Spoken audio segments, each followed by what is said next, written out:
Glorified is he and highly exalted above all. Hi, my name is Nicole Foster and welcome to the New Exodus. So tonight we're talking about Genesis 17 and I'm going to be quick.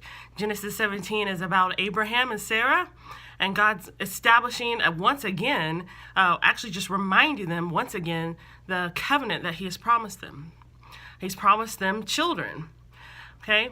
And this promise in 17 is about 13 to 14 years after Ishmael is born. So they've already made their mistakes because they're sick of waiting on God. And God is still saying, this is still going to be so. Okay?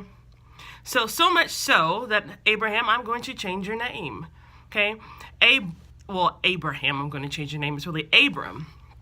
Abram, I'm going to change your name to Abraham. Okay? Abram, in the ancient Near Eastern Semitic text, is really means the exalted one due to the father. So due to his father. So it's signifying noble birth. So the exalted one. Okay, God changes his name to Abraham or Ibrahim, which means it's multiplying his name. Now, what does that mean?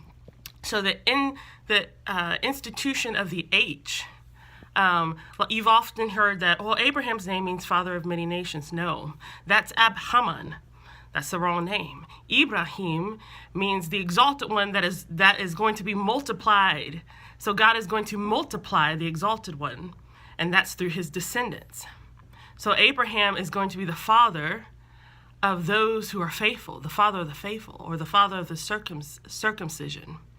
So he's the exalted one that is going to be multiplied.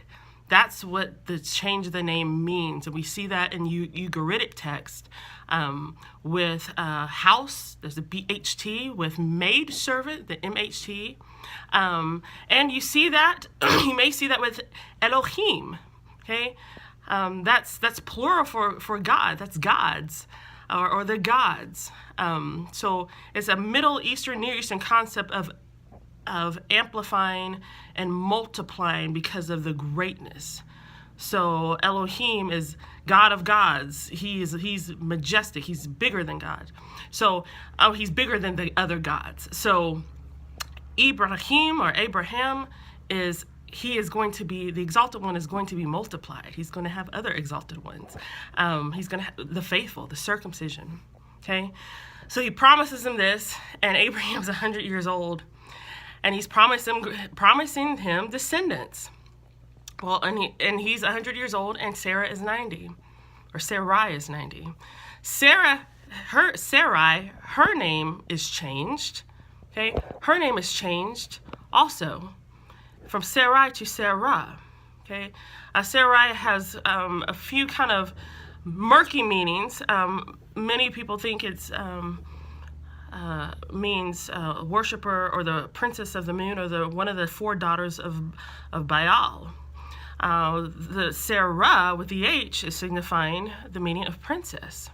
Okay, so not only have they messed up and they're sick of waiting on God's promises, they've heard God's promises. This time God is saying, even though you've messed up, even though you've tried to make it happen, tried to make my blessing happen, I'm going to make it happen. And I'm establishing this covenant with you. I'm going to so make it happen. I'm changing y'all's names, okay? Your life is changed. How you are addressed is going to be changed. So what does this all signify for the people of God today? Many of you are so sick of waiting on what you feel like God has promised you. You're sick of waiting. You're tired of waiting. You try to conjure things up to make things happen and try to make God do something. Surely something's wrong. For them, it was Abraham's 100 and Sarah's 90. How in the world? You know what, Hagar, come over here, sleep with my husband, and maybe God's going to bless us through this.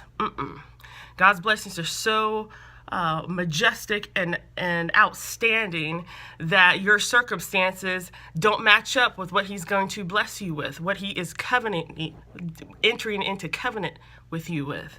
So your circumstances right now may look like there is no way God can do this. I've got to readjust things.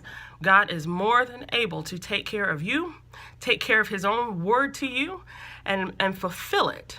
Okay, he's entering into covenant with you. He's got this. No matter if you're barren, no matter if you're 90, no matter if you're 100, his words do not come back null and void. It will be so. And so much so that he's changing you, your name, how you're addressed, how you are identified. That's the almighty and majesty of the King of Kings and the Lords of Lords.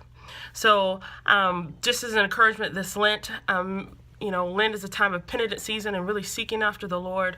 And don't get weary in well-doing. Don't get weary in waiting on him because he is faithful. He is faithful and he is worthy to be trusted, even when your circumstances don't line up to what he is saying to you. So God bless you today. In the name of the Father, and of the Son, and of the Holy Spirit. Amen and amen. And we'll see you next time. Goodbye.